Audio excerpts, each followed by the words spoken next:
আলহামদুলিল্লাহ।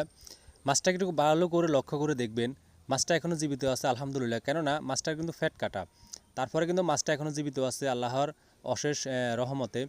কারণ অনেকে হয়তো বলতে পারেন, প্রশ্ন করতে পারেন, ভাই মাছটা ফ্যাট কাটা ঠিক আছে, তা হতে এখনও মাছটা জীবিত আছে। দেখেন এই মুহূর্তে কিন্তু ওটার চিকিৎসা দেওয়ার মতো কেউ করবে না, কারণ আপনি করবেন না, আমি করবো না, এইভাবে কেউ করবে না।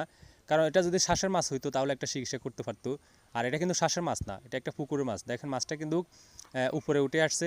এখন আমি রাস্তা দিয়ে যাইতেছি, মাছটা আমার চোখের সামনে একটু পড়লো, তাই একটু দেখলাম আর কি, মাছটা দেখে নিলাম।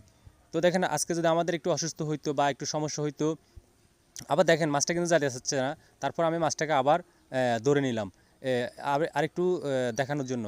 তো দেখেন আজকে যদি আমাদের অসুস্থ হইতো বা কোনো একটা সমস্যা হইতো, আমরা কিন্তু ডাক্তার কবিরাজ নিয়ে দূরাদূরি করতাম, ডাক্তার দেখাতাম, সামান্য একটু কেটে গেলেও কিন্তু আমরা ডাক্তার নিয়ে দূরাদূরি করতাম। আলহামদুলিল্লাহ মাছটা এখনো জীবিত আছে, আলহামদুলিল্লাহ।